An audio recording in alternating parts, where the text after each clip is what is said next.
time for another dive into what it means to be doing inclusive practice. This is a heathen argument for social justice.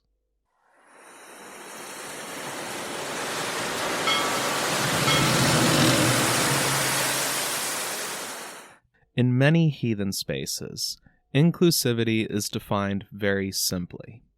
All are welcome, so long as they treat others with respect, and there will be no discrimination based on race, gender, sexuality, ability, national origin, and all the other usual things that one tends to see in non-discrimination statements and other similar language.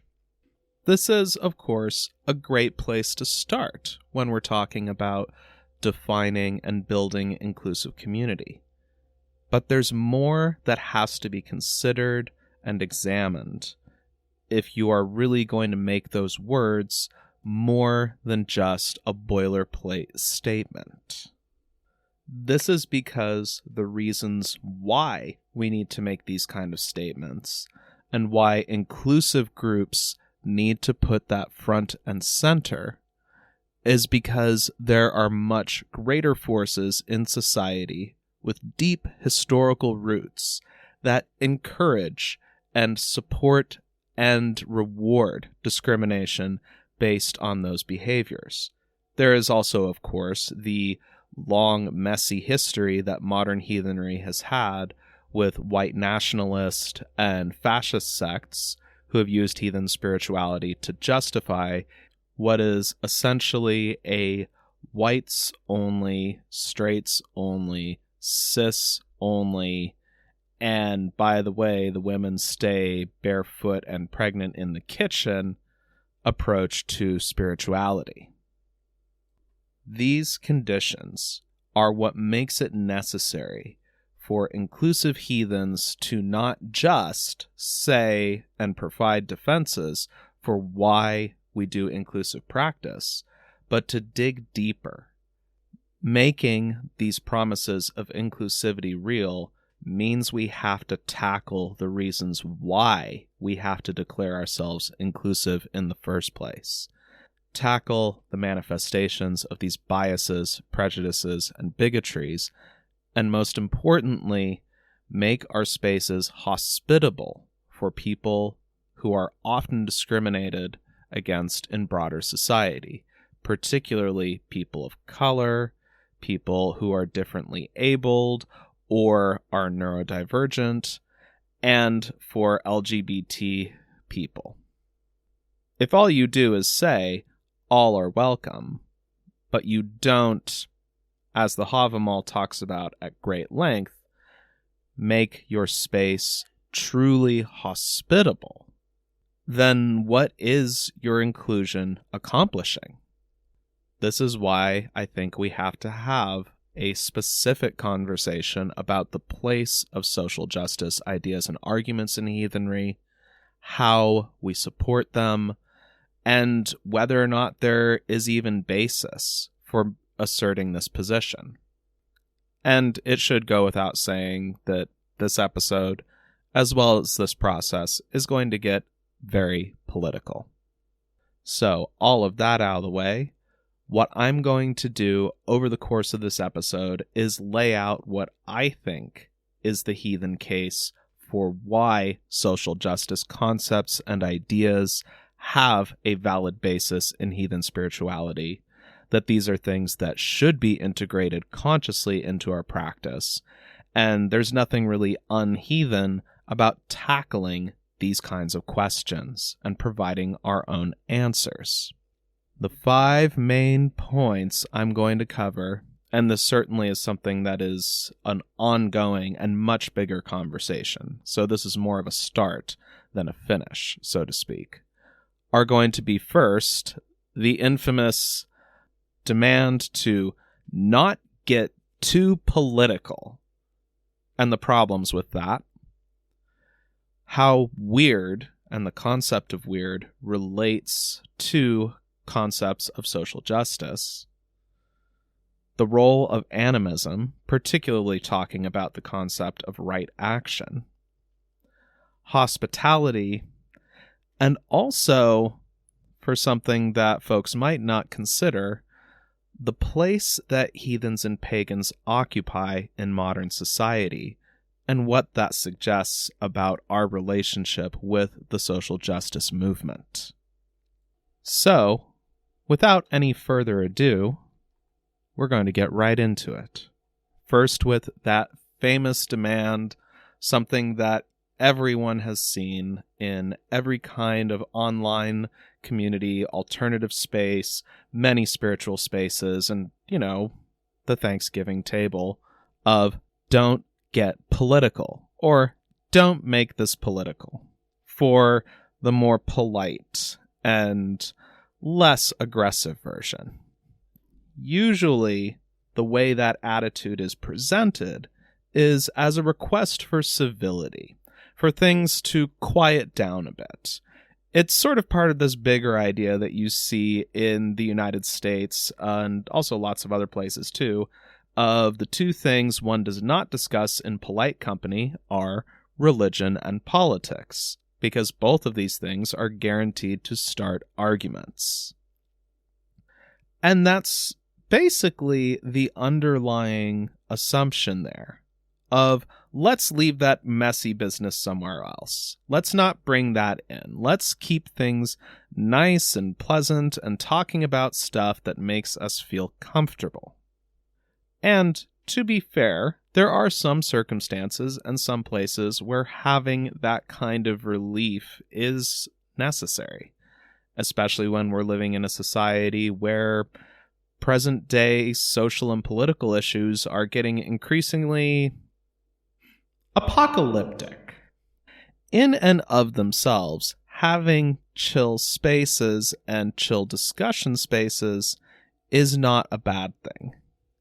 The problem comes when one takes this to the next level and says, we're not going to look at how these things influence things like our spirituality, our hobby, our community, our particular subculture at all.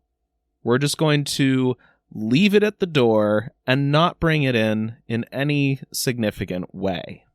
For people who are cisgendered, mostly straight and white, and also, let's be honest, predominantly male, this sounds like something that isn't very loaded and doesn't come with any additional connotations beyond, let's just keep things civil.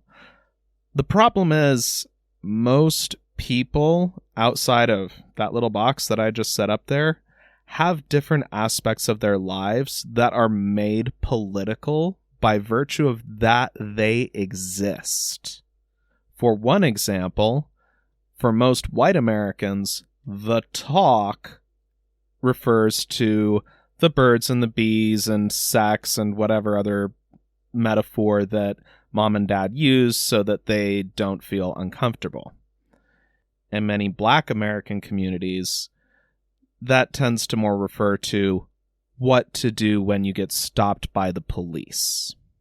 Or, for another example, right now, multiple different countries are actively debating whether trans people should be allowed to get health care that they need to survive.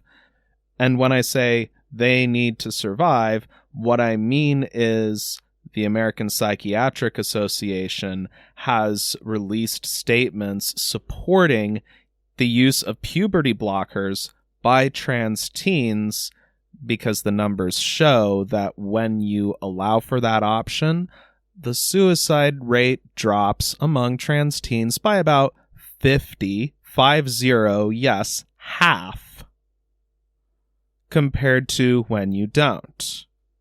What someone who is not trans might dismiss as another culture war issue or the latest political thing is a matter of life and death. Saying don't get political to people whose existence has unwillingly been made a political question can be dismissive, inhospitable, and in other ways saying your problems are not as significant as other people's problems. The other part of it that is more specific to heathenry is a particular argument that basically goes like this.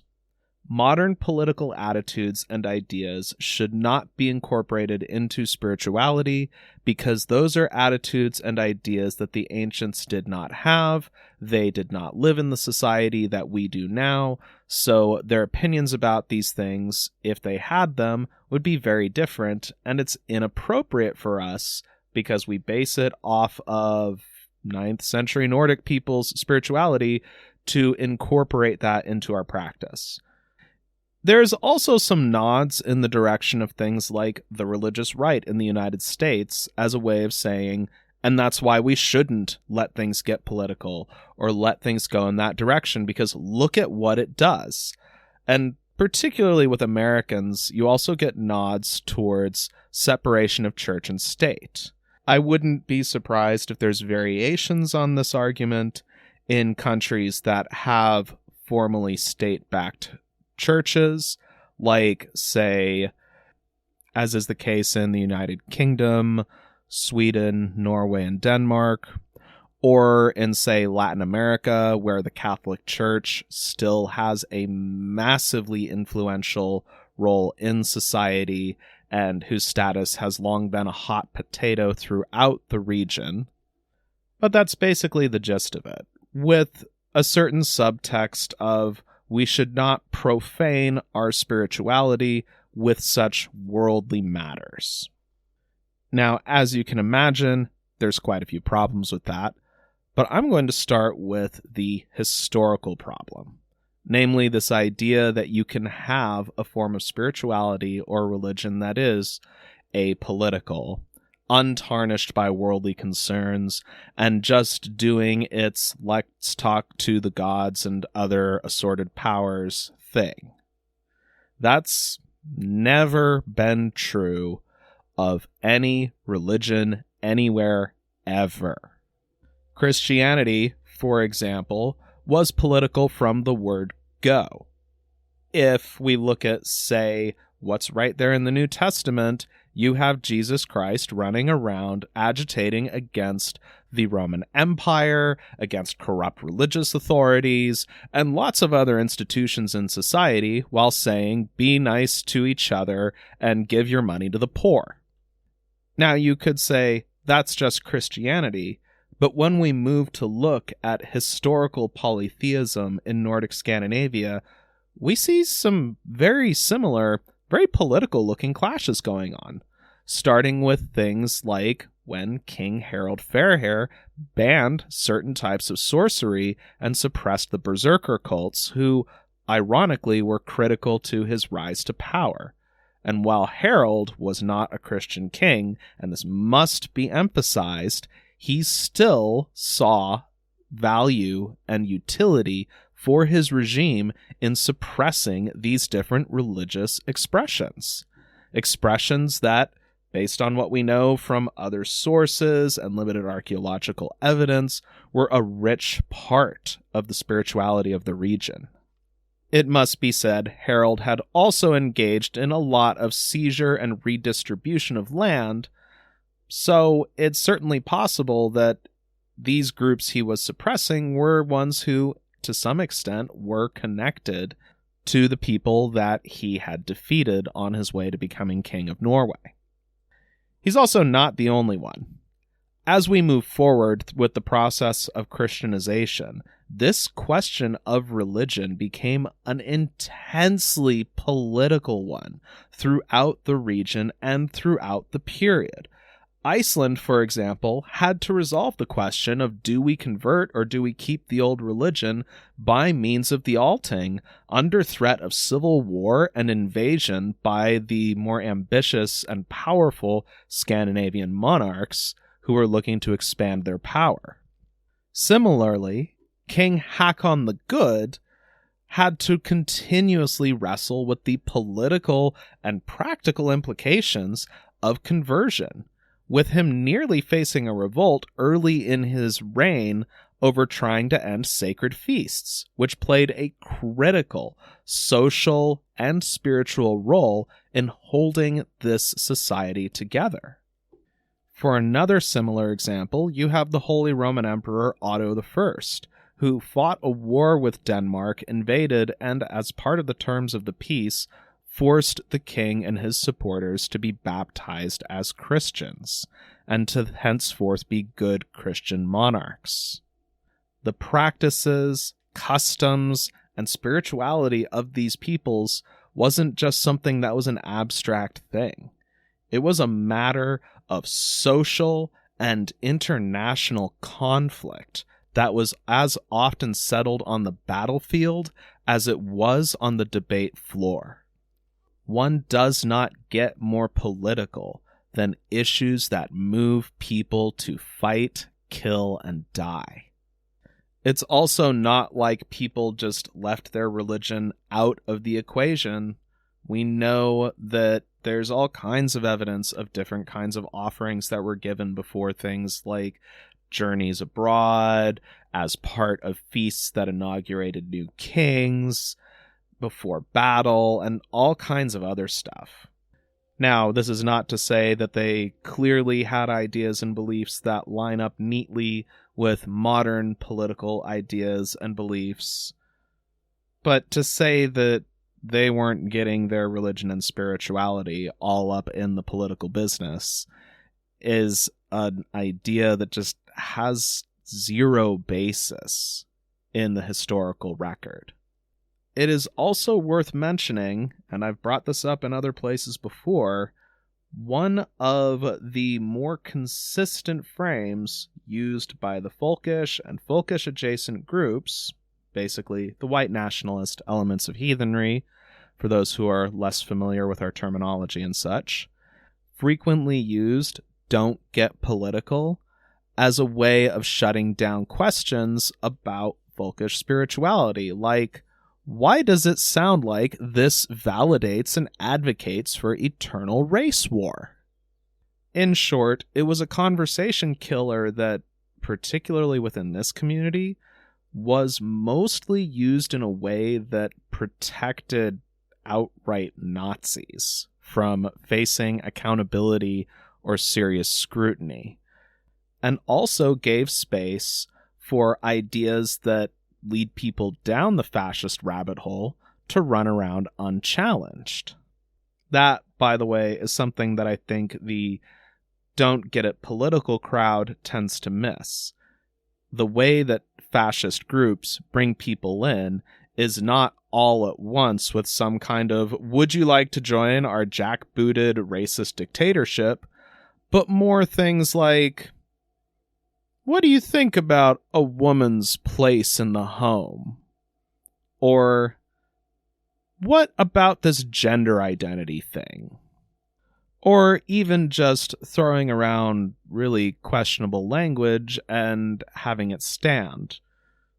All of which sends the implicit message of stuff like this is okay to talk about. Just as long as you don't call it political or make it sound political. Basically, if we don't have these conversations out in the open in an above-board fashion, then bad actors are going to slip in some really anti-inclusive ideas through the back door under the pretense of keeping things civil. You know, like how the Montana State Legislature just basically barred legislator Zoe Zephyr from serving her constituents on the grounds of her protests against anti-trans legislation were breaking with decorum, can, if unexamined, tend towards reinforcing and protecting the existing biases of society instead of challenging them or making way for true inclusivity and hospitality. This also goes for people who claim that those who advocate for social justice influenced spirituality are the same as groups like the Asatru Folk Assembly and other folkish organizations. Because, of course, pushing to have your spirituality actively affirm and support all of its members and give particular attention to those who are especially in harm's way right now is the same as a fascist cult whose spirituality explicitly says there will be a great race war and we have to win it so the gods will exist. 'Cause yes, these are totally the same things. A movement that wants to help keep people alive and make society a somewhat less shitty place is comparable to the racist death and murder cult. So having sorted out that, yes, we should get political, it's time now to get into the parts of heathenry that affirm social justice practice.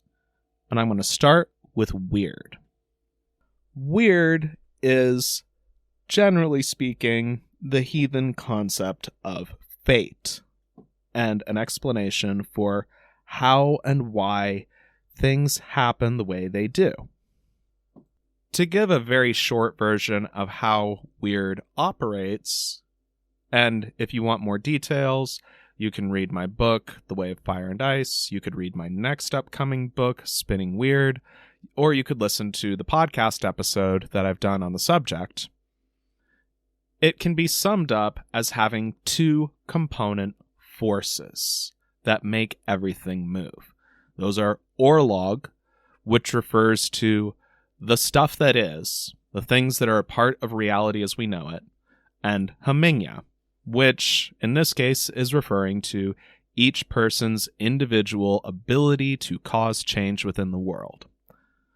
Orlog, as it is understood by most heathen groups, is the consequence of people's actions and decisions, which also includes non-human people like plants and animals. It includes the powers, it includes the gods, and a whole bunch of other stuff.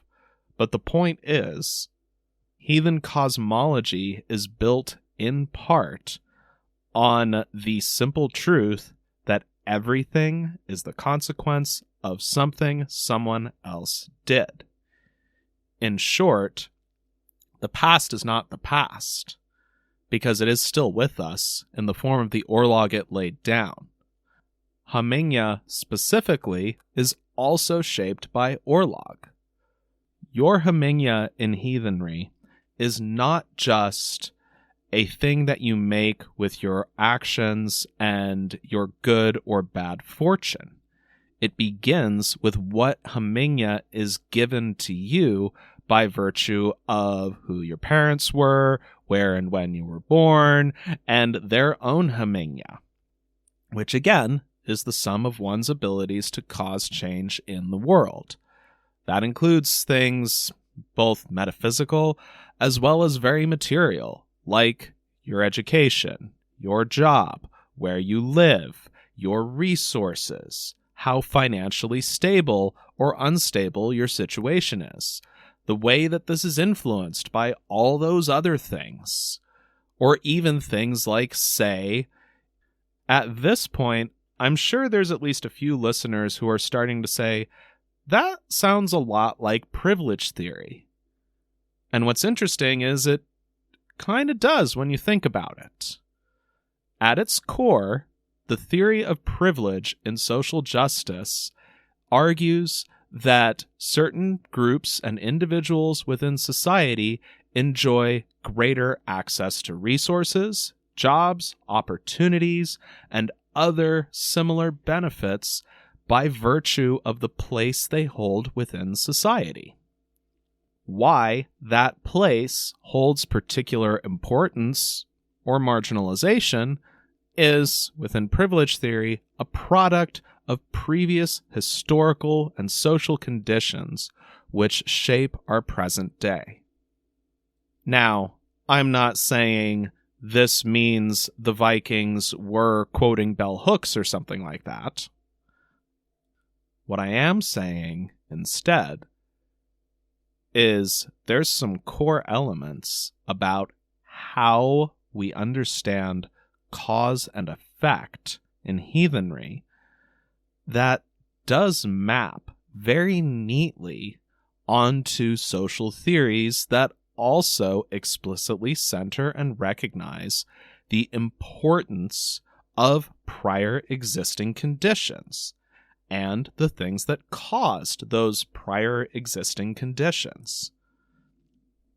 This also wrestles really strongly with Hamingya, and dealing with one's weird and how it unfolds is both critical in heathen practice, as well as one of the big tensions that exists in the surviving source materials.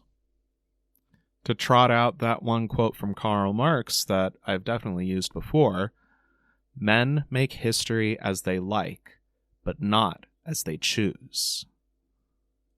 And just to be clear on this, weird is also the most powerful force within heathenry. Everything, from the meanest of microbes to the mightiest of gods, is bound by weird. Everything, just like everything in our lives and in the world, is caught up in these chains of causality, stretching back to the hands of those who have been dead so long their bones have rotted to dust, as well as those who are quite a bit more recent in terms of time. Weird also being somewhat malleable and decentralized, in that there isn't really a supreme author or dictator or weaver of all people's fates, but instead is a force that emerges from the aggregate results of all of our actions and interactions and causes and consequences. Works really well with a lot of, you could say, more activist or even leftist theories of change.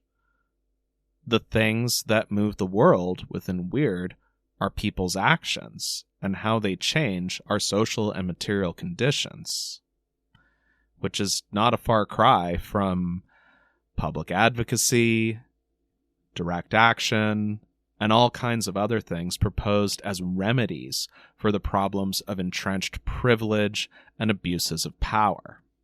In fact, we even see this language come up in places like the Heimskringla, where the reasoning behind the argument for why Hakon the Good should be overthrown for attempting to end the traditional feast days was because it was an unjust imposition upon the people, even though he had restored their previous land rights. And how could we forget one of the most radical reorientations of Orlog in the form of Odin, Vili, and Ve rising up and slaying Ymir, who was the only being of that primordial time who could sup on the milk of the great cow Odumla, while everything else had to scratch a living from moss and lichen on the rocks. This then brings me to animism, particularly the concept of right relationship. Now, right relationship is one of the core ideas in at least my particular interpretation of heathen animism, but also within a lot of other labeled as animistic groups and movements that exist in the present day. To summarize briefly, right relationship refers to the need to maintain equitable relationships with the powers of the land and the space around you. That includes the powers of the land you live on, the land you work on, and other places that you're regularly interacting with. Failure to do so, with lots of examples abounding in folklore, brought misfortune and destruction upon the home, blighted crops, and generally was a bad time had by all. Maintaining right relationship, in other words, requires actively caring and participating in the world around us.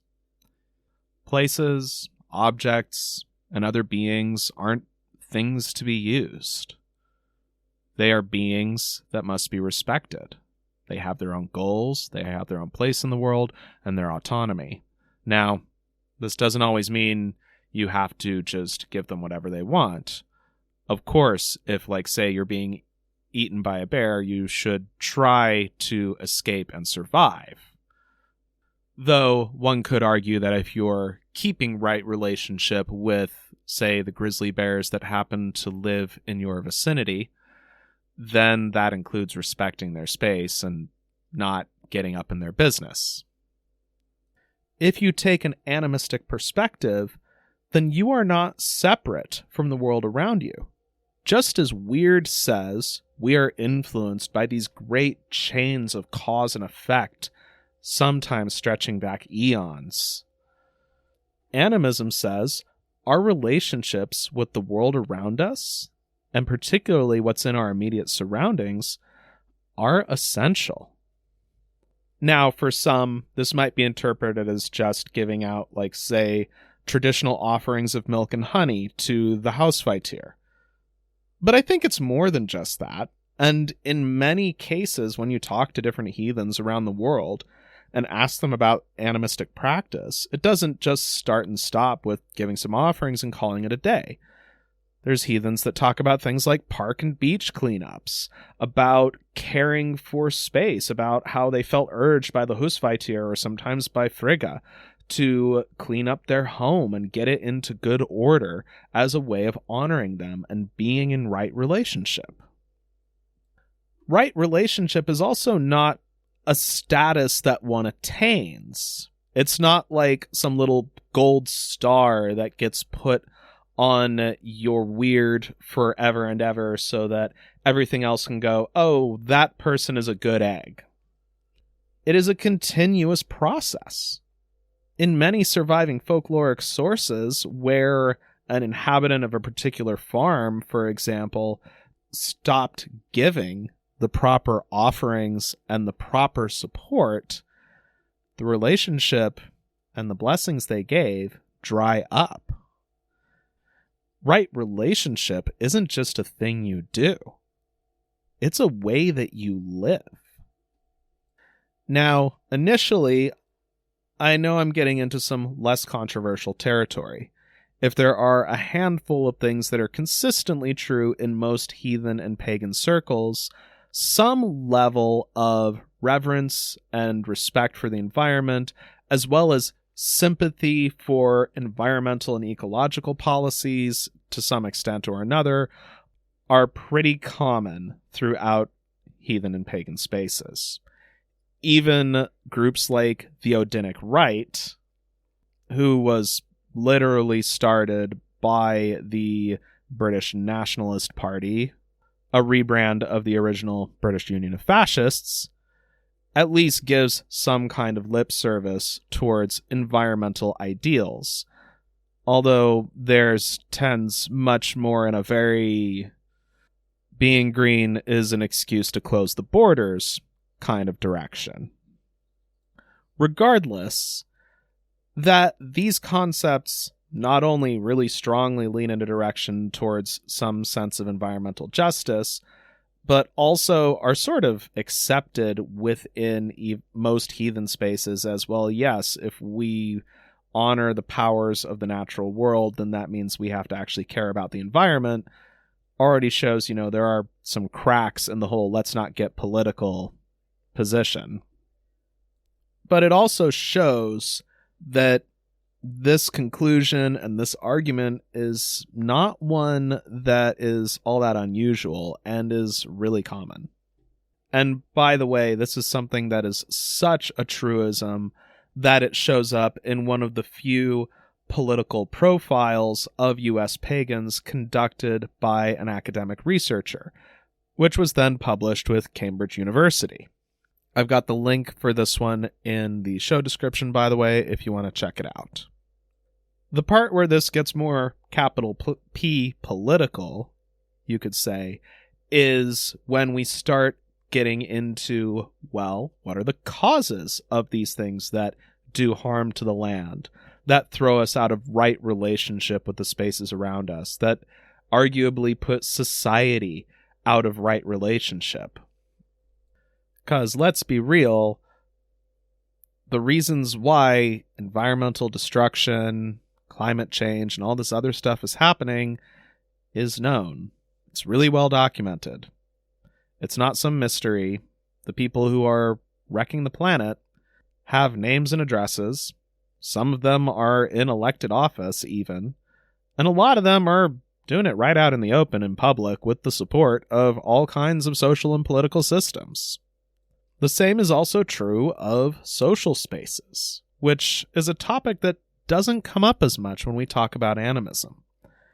Spirit of place, when we're talking about the home or the natural world, is something that's easy for people to wrap their brains around. But there isn't as much talk about things like being in right relationship with the spirits of places of hospitality, of common third spaces, like public squares and parks and other areas where people can congregate and engage and build culture and community, all of which face very similar pressures to natural landscapes. These kind of social ecosystems are just as much under pressure as environmental ones, and often from a lot of the same places and by a lot of the same people and means. I suspect part of why this element doesn't come up as much in conversation is because within pagan and heathen spaces, it's easy to wax eloquent about the romanticized, idealized, slightly abstracted nature. But it gets a little more challenging to dig into, well, what do we really mean when we're talking about nature? And what do we really mean when we're talking about place and spirit of place? This helps set the stage for how hospitality plays into all of this. If there's one thing that most heathens can agree is important, it's hospitality. And this one is extremely hard to argue with.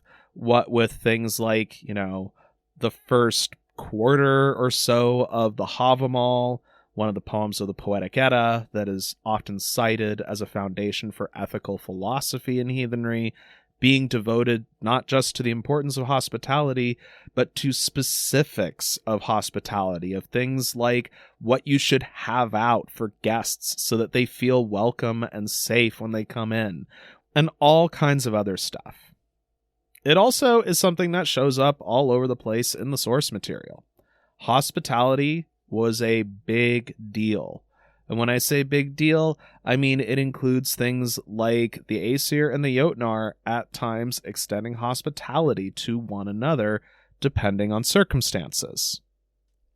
And breaking hospitality, either by being a poor host, as is the case in the saga of the Grimnismal, where Odin wreaks a terrible vengeance upon a miserly king, or as a bad guest, and using hospitality and guest rights to do harm to your hosts, were grievous offenses. Now, hospitality is not something that is a unique concept or practice just to the pre-Christian Nordic peoples. There are hospitality customs all over the world that take on all kinds of nuances and particulars. But when we're talking specifically about the kind of hospitality that influences modern heathenry, we're talking about a hospitality that was born out of a harsh environment where arable land was a limited hot commodity, winters could be long and punishing, and being trapped out in all of this on the road without supports could potentially be the difference between life and death. The unspoken guarantee of hospitality is that you could avail yourself upon another for aid and comfort in a time of great need, because at some point in the future, you would extend the favor to someone else. Maybe not necessarily the specific person who gave you shelter and comfort, but generally to whoever it was that was in need. This also means a bit of security for everybody involved, knowing that if you are in such a position, there's going to potentially be an open door somewhere that will take you in and keep you safe, at least for a night, if nothing else. This is also why the punishment of exile was bordering on being like a death sentence in these societies. Being denied such succor and support was a life and death matter. I also want to again emphasize the considerable poverty that the peoples who developed these customs lived under. Bringing in an extra mouth wasn't just a question of, oh, we need to go down to the store or pull in more from the larder to make up for this additional person. Sometimes it could mean that everybody who's in the house is going to have a little bit less to eat for a while. And maybe that little bit less could potentially pose problems. This is a custom that was born of people who all understood what it was to lack, and therefore, in something of a beautiful display of human compassion, concluded the best response to that is to ensure no one in a similar situation should have to suffer. This phenomena is something that anarchist political theory refers to as mutual aid, which was first popularized and defined by Russian anarchist Pyotr Kropotkin, based on larger arguments that were happening within the world of biology over the theory of evolution. To summarize briefly, Kropotkin's argument for mutual aid is that the impulse towards mutual aid is as significant a factor in the development of species, evolution, and society as survival of the fittest. And Kropotkin in particular emphasized mutual aid because, while Charles Darwin did discuss it in his book The Origin of Species, it was being increasingly de-emphasized by the time Kropotkin put pen to paper. Incidentally, the whole social Darwinism concept is one of those great examples of how even science can get very political in some pretty nasty ways if you're not careful. Mutual aid, according to Kropotkin, is an impulse that every species has to help other members of their same species, and, as he argues, could even apply to instances of symbiosis between different species existing within the same environment. In short, as Kropotkin argued, survival of the fittest and adaptation were not the only ways that animal species and also societies overcame the struggles with their environment. They also did it through cooperation. If this sounds a lot like hospitality, that's because that's part of what Kropotkin is basing it on. This is one of those other cases of where the heathen concept aligns really well with a much more modern political concept because they're both talking about more or less the same thing. And particularly in the case of mutual aid, as the theory has been developed and expanded on by later anarchist theorists, it has come to include things like the hospitality customs of the Nordic peoples and other groups in Europe and other parts of the world. The thing that makes mutual aid work as a concept, much like hospitality, is it's not something that's granted based on whether the other being is deserving or worthy or any of those other kind of criteria that show up in modern society. Having enough money being a particularly common measure of worthiness, by the way. Instead, hospitality, like mutual aid, is something that's granted based on, does the person need it? And that's it. If one of our core ideas is one that suggests helping people in need is a good thing, then what does it say about a society that, in the United States, for example, there are several states and municipalities that ban handing out food to homeless people? For one recent example, this past March, the Houston police of Houston, Texas, began cracking down on a local Food Not Bombs group for feeding homeless people in the park. Not, engaging in violent crimes or selling crack to children or something like that, but feeding people who were hungry. And by the way, I've got a link in the show description to the latest development in that story that I could find.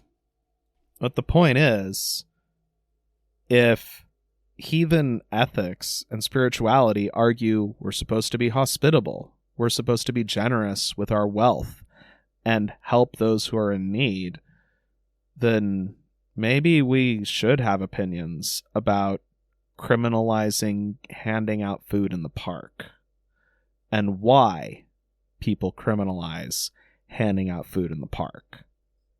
This now brings the conversation to a bit of a pricklier issue, which is where things are in society now and why that might mean inclusive heathens really should be not just developing social justice and liberated theological and ethical positions, but also looking at buddying up with groups who have a similar idea. Right now, it is safe to say that in much of the world, there is a growing far-right backlash that is marching under the banner of traditional values, traditional family, and traditional society. They are also, with no exception, doing it under the blessing and protection of conservative religious organizations. When we're talking the Americas, Europe, large chunks of Africa, and Australia, that means Christianity. In particular, it means Christian nationalism. Now, these are not the only people who are part of this broader far-right backlash, but they are absolutely a central component to it and hold leading positions within it. Now, when we're talking Christian nationalism, it's important to remember one of the core goals is to restore their various nations for Christ. And I'm not exaggerating here when I say they want to restore their various nations for Christ. Poland, for example, which has been long ruled by the far-right Law and Justice Party, in 2016 amended the Constitution to state that Jesus Christ is King of Poland. And yes, I've got a link for that. It's also not hard to find, particularly the Christian ones, to be calling anything they don't like as pagan. Small p pagan, of course. And I mean anything. Environmentalism is secret paganism. And that one actually is in the right-wing outlet The Federalist. Again, link in the description. Abortion is pagan child sacrifice. Again, I also have a link in the description for that too. Now, when these groups are using the word pagan like this, I don't think they mean it the same way that capital P pagans and capital H heathens do. But I also don't think they really care. And just to be clear, what kind of solutions are acceptable for these folks? One of the Montana Republican legislators on the floor of the Montana State Legislature saying pretty clearly that she would rather have her trans child be at risk of suicide and probably even die than allow them to transition. You can tune into all the gory details at one of the links below.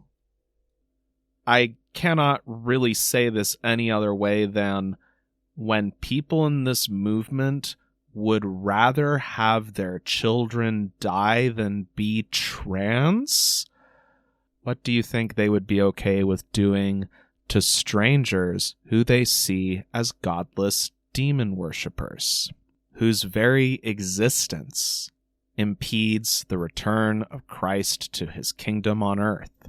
Now, I'm not saying the pagan and heathen communities are in anywhere near the same position as trans people in the United States, the United Kingdom, and many other places are right now. Not even close. It also would be incredibly inappropriate to compare being a heathen in modern society to the experiences of people who are actively marginalized by means of legal statutes, social institutions, and all the other things that, like, say, LGBT or people of color have to deal with every day in the United States. But this doesn't mean we're in the clear either. Just because pagans and heathens are not actively targeted doesn't mean we don't suffer ill effects from living in a society where these kind of movements are flexing their muscles and using their power and shoving the 10 Commandments into every classroom that they possibly can. The fact that we are not only not the right kind of Christian, but in fact hold to a spirituality that, as far as they're concerned, was a pack of demons and false idols that belongs in the history books, well, it's safe to say we probably should be standing with the people who are in their line of fire now, because we probably will be sooner rather than later. And it'd be better to meet this on our terms than on theirs. Or, as it says in Havamal 16, the sluggard believes they shall live forever, if the fight they face not. But age shall not grant them the gift of peace, though spears may spare them. On that cheery note, I hope what this podcast does is it inspires more people to think about this stuff, talk about it, and develop their own particular interpretations and understandings. There's a lot of material in heathen spirituality that suggests we should be actively involved in the world around us, that keeping politics out of our spirituality is sort of not a good idea and not really morally defensible in any way. And we should also be joining in some of these social struggles and standing beside people who are in need.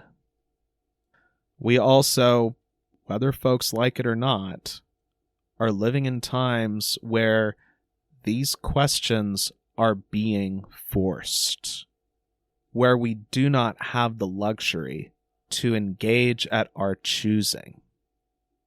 And if there's one thing that is consistent in all the source material, it's that what you're supposed to do about problems in heathenry is go out and face them on whatever terms will ensure the best possible resolution. Now, thank you for listening. If you enjoyed this episode, please like, share, subscribe, and do all that other good stuff you do with podcasts. This has been Ryan Smith at The Wayward Wanderer, signing off. If you want to find out more about radical heathen practice, head on over to onblackwings.com, where you can find articles, classes, resources, and more. This podcast was created and produced by Ryan Smith. Thanks for listening.